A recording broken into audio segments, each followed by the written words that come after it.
आनंद, सच्चा आनंद कहाँ ढूंढ रहा है तो मैं कहाँ हूं। तो वो चेला, चलो गुरुजी चलो, अरे यार दूध तो पी लेने दे मुझे, अरे गुरुजी रास्ते में मिलेंगे, चलो चलो, भगवान निकल जाएंगे कहीं, आपको जहाँ का एड्रेस बताओ वहां से भगवान चले गए तो फिर ढूंढना पड़ेगा अपने को, इससे अच्छा है कि आप चलो। वो तो जिद करने लगा। गुरुजी ने उसको बहुत कहा है चलेंगे चलेंगे, तू थोड़ा भोर तो होने दे, थोड़ा उजाला होने दे, अभी अंधेरे में कहीं चलेंगे, ठोकर खा के गिरेंगे तो, तू तो जवान है, मैं वृद्ध हूं, कहां से काम चलेगा, इसलिए थोड़ा उजाला होने दे, मैं गिर जाऊं कहीं। गुरु मैं आपका हाथ पकड़ लूंगा, आप चिंता ना करें और आप चलो। गुरु ने कहा मैं वृद्ध आदमी हूं, ये इतना बड़ा भारी वजन मेरे पास पड़ा है, इसको लेके चलना पड़ेगा, रास्ते में खाएंगे क्या, पिएंगे क्या, ओढ़ेंगे क्या,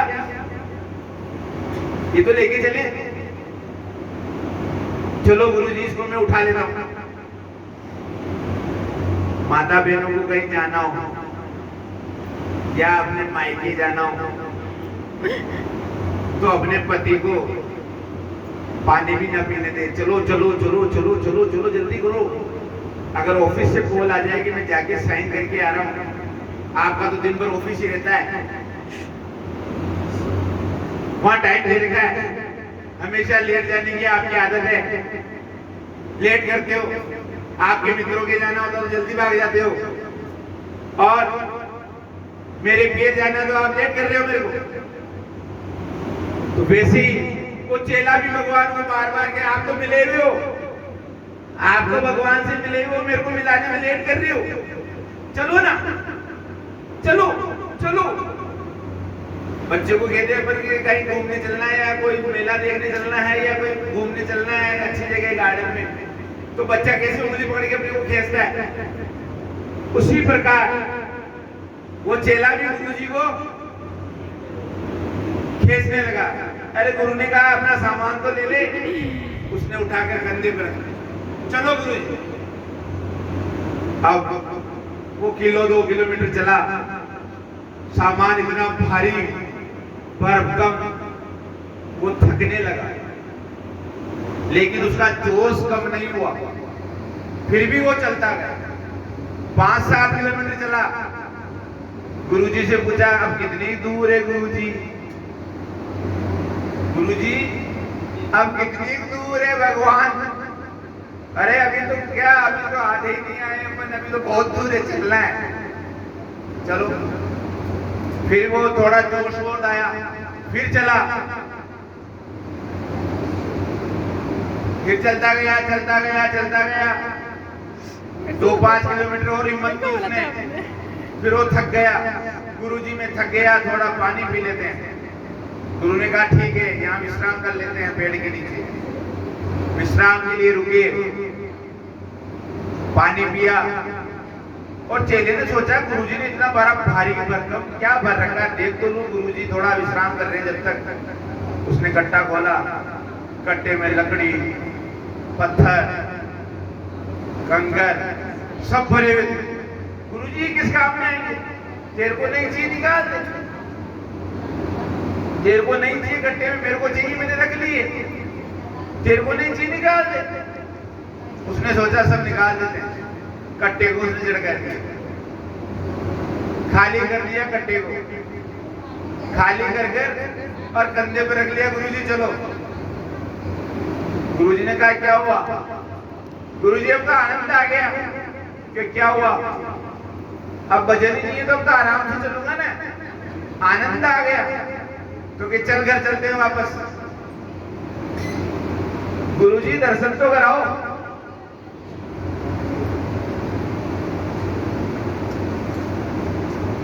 आंटी जी को संभालो। आनंदम भगवान का क्या है, भागवत का पहला श्लोक प्रारंभ होने जा रहा है। अपने अपने सिर पर चुन्नी रख ले, सिर ढक ले, क्योंकि भगवान का जो श्लोक है, प्रथम श्लोक नग्गे सिर से नहीं सुना जाता है, नग्गे सिर से ना बोला जाता है, क्योंकि राजा बलि को ये वरदान मिला था, जो भी भगवान श्री कृष्ण की पूजा, बांके बिहारी की पूजा नग्गे सिर से करेगा, उसका जो भी फल है 4 भुजानाथ राजा बलि को दे देंगे। ये वरदान मिला हुआ है, इसलिए अपने अपने सिर को ढकें, भगवान नारायण का ध्यान करें और भागवत का प्रथम श्लोक सच्चिदानंद रूपाय विश्वोत्पत्ति दिवेदवे तापत्रे विनाशाय श्री कृष्णाय नमः। जो जगत की उत्पत्ति, स्थिति, विनाश है, इन तीनों के प्रकार तापों का नाश करने वाले ऐसे सच्चिदानंद भगवान स्वरूप भगवान श्री कृष्ण को मैं वंदना करता हूँ। भगवान का जो प्रथम श्लोक है उसमें लिखा है सच्चिदानंद स्वरूपाय, अर्थात जो जगत की उत्पत्ति, जगत की स्थिति, विनाशक हेतु तीनों प्रकार हैं, जिनका तापों से नाश करने पर देविक देविक बोध करता, देविक देविक बोध करता, राम राज का गुण गिया, राम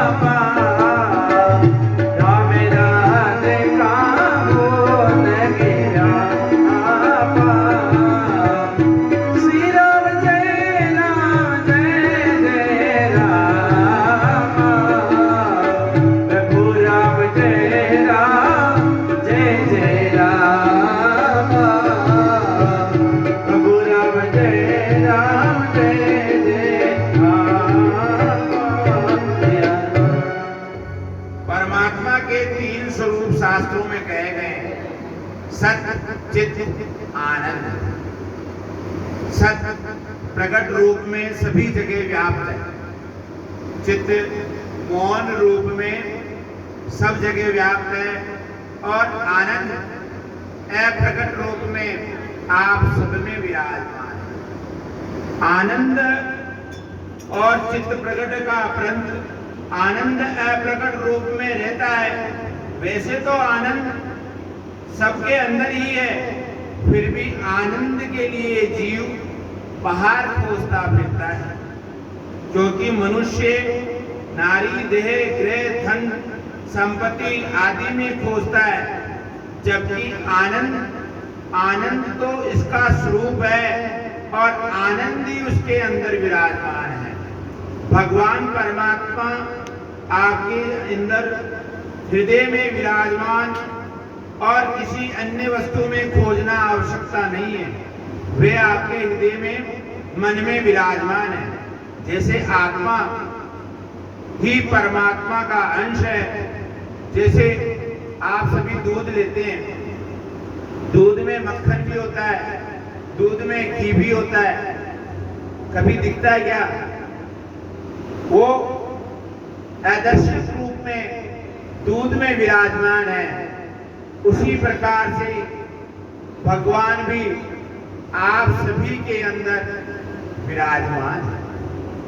भागवत भक्त और वेदांत आचार्य चैतन्य प्रभु श्री कृष्णाय चैतन्य प्रभु नित्यानंद हरे कृष्ण हरे राम हरे गोविंद, ये जीव चैतन्य जानकर जब प्रसन्न होकर श्री हरि कृष्ण, श्री राम, श्री राधा गोविंद का संकीर्तन करता है, प्रभु नित्यानंद भक्ति में तेरे उपनिषद आनंदमय मार्ग में बताते गए हैं। साधन जतन आनंद और स्वेचित आनंद। नेमिष्यासुतादि नमामि वादितं महिं कथामृतस्य सारस्वादाकुशं शौनकादिगावति। एक समय भगवत कथा मृत का रस करने के लिए कुशल मुनिवर शौनका जी नेमी सारण्य क्षेत्र में अपने आसन पर विराजमान पुराण और इति ब्रह्म श्रोता सूत जी महाराज को नमस्कार कर पूछा। यहाँ कुशल शौनक को आया श्रोता 3 प्रकार के होते हैं। श्रोता कितने प्रकार के होते हैं? 3। जो सुनने वाला आप यहाँ बैठे 3 प्रकार के हैं आप में। एक तो होता है पूर्ण रूप से यही है, पूर्ण रूप से मानसिक मन भी यही, चित्त भी यही और अपना शरीर भी। एक होता है चित्त और होता है घर पे क्या हो रहा होगा, बच्चे क्या कर रहे होंगे, स्कूल से आए नहीं आए, खाना खाया नहीं खाया, और उनका शरीर यहाँ है, मन यहाँ है, चित्त यहाँ नहीं है। एक श्रोता होता है भगवत कथा चल रही है और उसकी कथा अलग ही चल रही है, उनके मन में विचार अलग ही चल रहे हैं। ना वो चित्त से यहाँ है ना मन से यहाँ है, करीब केवल ये शरीर निष्क्रिय होकर पड़ा है आपके सामने महाराज जी, बस। और सब और जगह है। शरीर को भी पास वाले में लगाने का चित्त करना चाहता है कि क्या हो रहा है। आपको मैंने पहले कभी देखा नहीं, कहाँ से हो आप? अजमेर से? कहाँ रहते हो? हम सुभाष नगर रहते हैं, आप वैशाली में रहते हैं। वातावरण चालू हो जाता है। कितने बच्चे हैं आप? 2 हैं। आपके 1 है। शादी हुई? शादी हुई क्या? पूछो। हाँ हो गई। बहू कैसी? पूछो मत, मेरे से पूछो मत। तो क्या हुआ? वो कथा उनकी न्यारी चल रही है, व्यास जी जो कह रहे हैं वो नहीं है, वो उनके बहु संवाद चालू हो जाता है। और कहाँ पढ़ना, कैसे, क्या, कहाँ से आए, कहाँ गए, कहाँ खाया, क्या किया, सारा जीवन का वृतांत चालू हो जाता है। कथा क्या हो रही है? तो एक समय नेमी सारण्य नाम ने बने। नेमी नाम का जो वन है ये यूपी में सीतापुर नाम का जंक्शन है। सीतापुर ही नेमी सारण्य वन की परिधि में आता है। एक समय शौनक ऋषि 84 ऋषि और शौनक ऋषि सारे ऋषिगण, सप्त ऋषिगण एकत्रित होकर और भगवान विष्णु के पास गए। देखिए, जब भी किसी को दिक्कत होती है तो अपने माता पिता को कहता है। बच्चे को कोई परेशानी होती है तो किसको कहेगा? तो भगवान तो पालनहार है। जगत के माता पिता कौन है? स्वयं भगवान है। तो शौनक ऋषि भगवान के पास विष्णु लोक को पहुंच गए और वहां जाकर भगवान के सामने अरदास करने लगे, प्रभु हमें ऐसी जगह दीजिए जहां हम भजन, कीर्तन, कथा, संगत कर सके, उसका आनंद ले सके। ऐसा कोई स्थान हमें दीजिए जहां हम कथा, कीर्तन, सत्संग कर सकते। तब भगवान ने कहा आपको कहां पर स्थान चाहिए, आपको जो स्थान चाहिए वो कहां चाहिए।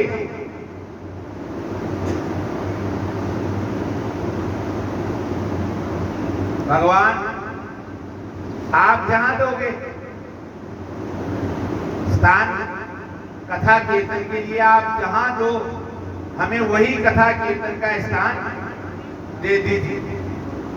तब भगवान ने अपना सुदर्शन चक्र को आदेश दिया कि इन ऋषियों के लिए एक ऐसा स्थान चुनो जहां ये वेदों का, पुराणों का, सत्संग का आनंद और उनका वाचन, उनका श्रोतागण कर सके, उनका अमृतपान कर सके, ऐसा स्थान उनके लिए चुनो। तब सुदर्शन तीनों लोकों में घूमते हुए मृत्यु लोक के ऊपर आया। देखिए सुदर्शन का जो अग्रभाग होता है उसको नेमि कहते हैं। सुदर्शन का जो आगे का भाग जो होता है वो नेमि कहलाता है। और सुदर्शन घूमते घूमते सारण्य वन को कहते हैं, और वो सीतापुर के पास आकर उसने भूमि को छुआ। भूमि को छूने से भूमि फिर जैसे ही उसने छुआ तो अग्रभाग ने छूने से नेमि सारण्य नाम उस वन का पड़ा। इसलिए वो स्थान भगवान के सुदर्शन चक्र से चुना गया, इसलिए उसका नाम नेमि सारण्य वन पड़ा। और एक कथा उसके साथ ये भी है, नेमि सारण्य में भगवान श्री राम ने अश्वमेध यज्ञ किया था।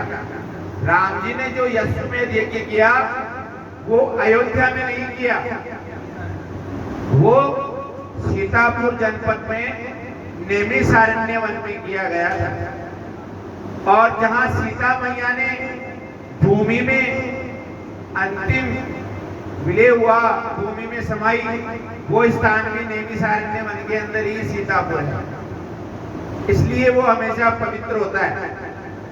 और वहीं सारी कथाओं का, सारे पुराणों का, वेदों का रचना की गई। इसलिए नेमि सारण्य वन से ही कथा का सारा जो होता है, जितनी भी कथाएं हैं, जितने भी पुराण हैं, ये सारे पुराण वहीं से चलते हैं। तो नेमि सारण्य वन के अंदर शौनक ऋषि 88 आचार्य मुनि एकत्रित हुए और धर्म ज्ञान का सुनने के लिए, ये जो गंगा बह रही है ये धर्म यज्ञ गंगा है, ज्ञान गंगा कहलाती है। इस ज्ञान यज्ञ के अंदर भगवत कथा को सुनने के लिए वो एकत्रित हुए और उन्होंने एकत्रित होकर कहा, भगवान आपने हमें सारे पुराण सुनाए, हमें ऐसा पुराण सुनना है जिससे सुनने से भगवान के साक्षात्कार दर्शन हो जाए, ऐसा लगे कि भगवान स्वयं शब्द के माध्यम से होते हुए हमारे कर्ण द्वारा, कानों के द्वारा हमारे हृदय में प्रवेश कर रहे हैं। हम ऐसी कथा का पान करना चाहते हैं। हे श्रेष्ठ, श्रीमद् भागवत श्रोता शब्द सर्वप्रथम शौनक ऋषि ने नारद जी को और सुनाई थी। वही कथा आगे जाकर सुखदेव जी महाराज ने भगवान के कहने पर राजा को सुनाई थी। भगवान सुखदेव जी कहां से आए? सुखदेव जी कौन? राधा रानी, आप जानते हैं सब, राधा रानी गोलोक में निवास करते थे। जब भगवान ने कृष्ण लीला प्रारंभ किया तो उससे पहले राधा रानी को जन्म दिया।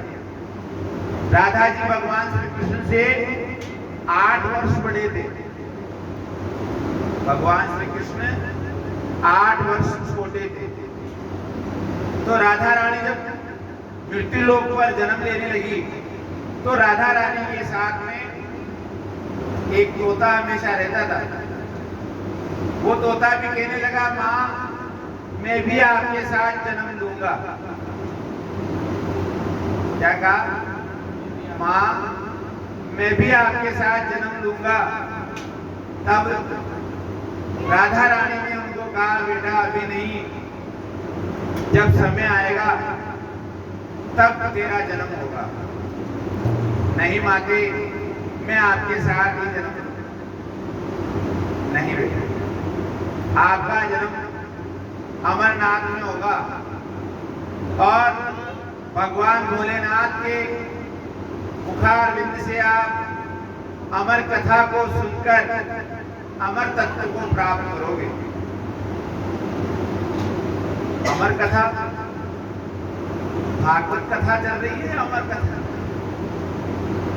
भागवत कथा का पहले नाम अमर कथा था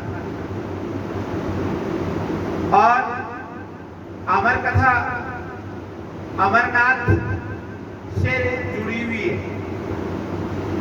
एक समय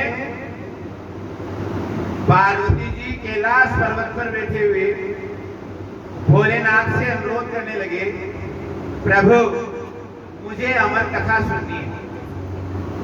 प्रभु मुझे अमर कथा सुननी है। तब भगवान ने कहा, नहीं, मैं आपको कोई कथा नहीं सुनाऊंगा। क्यों? पिछले जन्म में आप सती के रूप में थे, मैंने आपको राम कथा सुनाई।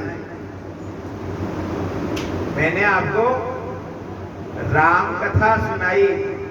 राम कथा सुनने पर आपके मन में शंका उत्पन्न हो गई और आप भगवान राम की परीक्षा लेने के लिए सीता माता के रूप में राम जी के सामने चले गए और उन्होंने आपको पहचान लिया।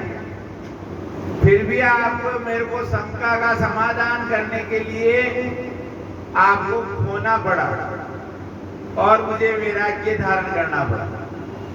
अब आप मुझे पार्वती के रूप में मिले हो और फिर आप कथा कीर्तन कर रहे हो तो मुझे फिर खोने की चिंता हो जाएगी। इससे अच्छा मैं आपको कथा नहीं, प्रभु कथा तो सुनानी पड़ेगी। भगवान ने कहा, नहीं, मैं आपको कथा नहीं सुनाऊंगा। अगर मैं आपको कथा सुनाऊंगा तो आप उस कथा में किंतु परंतु लगा दोगे और किंतु परंतु लगाकर उसमें चिंतातुर हो जाओगे और चिंतातुर होकर उसमें फिर आप चिंतित हो जाओगे। फिर आपकी चिंता को दूर करने के लिए मुझे प्रयास करना पड़ेगा। इससे अच्छा कथा ही नहीं सुनाऊं ना, तो कोई चिंता नहीं, ना कोई परेशानी, मैं भी खुश, आप भी खुश। नहीं प्रभु, मुझे कथा सुननी है। तब भगवान ने पार्वती के विशेष आग्रह करने पर ऐसा स्थान चुना जहां कोई जीव जंतु मानव ना हो। तो बर्फीला स्थान, ऐसी गुफा चुनी, वहां जाकर भगवान ने सब जीव चराचर को वहां से भगा दिया और वहां एक अधमरा सा अंडा जिसमें जीव सांस आ रही थी, नहीं आ रही थी, जीव था, नहीं था, मरण अवस्था के अंदर ऐसी स्थिति में था कि कब उसके प्राण निकल जाए। ठंड के कारण, ठंड भी थी, ऐसी अवस्था में वो था। तब भगवान ने वहां कथा प्रारंभ कर दी। कुछ दिनों तक पार्वती जी बड़े ध्यान से कथा सुनते रहे। कथा का नियम है भक्तजनों, जब तक कथा में आप हुंकारा यानी हरे हरे हरे शब्द का प्रयोग नहीं करते हैं, तब तक कथा को सुनने का कोई मतलब नहीं है। जैसे हवन के अंदर आप सुहा शब्द का उच्चारण स्वयं नहीं करते हैं, तब तक हवन का कोई महत्व नहीं है। महत्व है।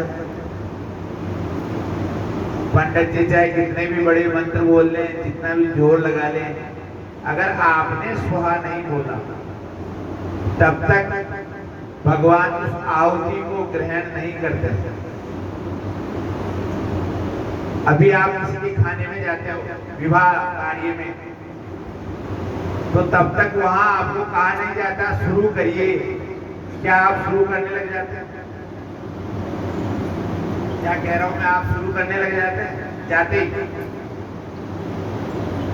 नहीं करते हैं ना। आपको कहते हैं भोजन लीजिए या चालू करिए, तब अपन वहां लेना चालू करते हैं। तब तक वेटर खड़ा रहता है सारी तैयारी लेके, बेल होके, गणपति पूजा भी हो जाती है, फिर भी वो खड़ा रहता है जब तक घर का मुखिया कहता नहीं कि हाँ चालू करिए, तब तक खाना चालू। उसी प्रकार से जब तक आप मुंह नहीं करोगे, हरे नहीं करोगे, तब तक कथा का आनंद आना प्रारंभ नहीं होगा। कथा का पहला नियम यही है कि कथा में श्रोता को हुंकारा देना जरूरी है। हरे इसलिए भगवान ने पार्वती को कहा, सुन पार्वती, मैं कथा सुनाने के लिए तैयार हूं, हरे लेकिन आपको हुंकारा देना होगा। पार्वती ने कहा, प्रभु मैं हुंकारा जरूर दूंगी, आप निश्चिंत रहो। और कथा प्रारंभ हो गई। भक्ताक्षा विज्ञानम न ददो कथारम श्रीमद्भागवतं वर्ता सुरामणि दुर्लभम। ये कथा सुनना बड़ा दुर्लभ है। इसको देव, दानव, यज्ञ, राक्षस, मानव सभी सुनने के लिए तरसते हैं। और देख पार्वती, मैं कथा सुना रहा हूं, तू नींद मत निकालने लग जाना और कथा का आनंद कहीं और चला जाए, ऐसा मत करना। नहीं प्रभु, मैं जग रही हूं ना। आपको ऐसा क्यों लगता है कि मैं गलत करूंगी? हर पुरुष को ऐसा क्यों लगता है कि उनकी स्त्री गलत करती है? हम अच्छे से अच्छा करेंगे। और भगवान ने कथा प्रारंभ कर दी। बोलिए वागे बिहारी लाल की जय हो। भगवान कथा प्रारंभ हो गई। कथा के 4 दिन निकल गए और पार्वती जी को नींद आ गई। पार्वती जी तो सो गए और भगवान ने अपनी आंखें बंद कर कथा का वाचन प्रारंभ रखा। कथा निरंतर चल रही थी। वो तो ज्ञान गंगा है, रुकेगी थोड़ी, चलेगी। कथा बेर, हाथ धोना धो, सुनना है सुनो, नहीं सुनना है सुनो, कथा तो चलेगी। अब पार्वती जी ने हुंकारा भरना बंद कर दिया और कथा तो प्रारंभ रही। प्रारंभ क्या, चलती रही, लेकिन हुंकारा चालू रहा। ये कैसा ये कैसा हो, ये कौन था, कौन उगारा दे रहा था, कहां से आवाजें आ रही थी। शंकर भगवान ने भी ध्यान, वो तो आनंद के साथ सुना रहे थे और कथा चल रही, हुकारा भी चल रहा, कथा में विघ्न आया ही नहीं।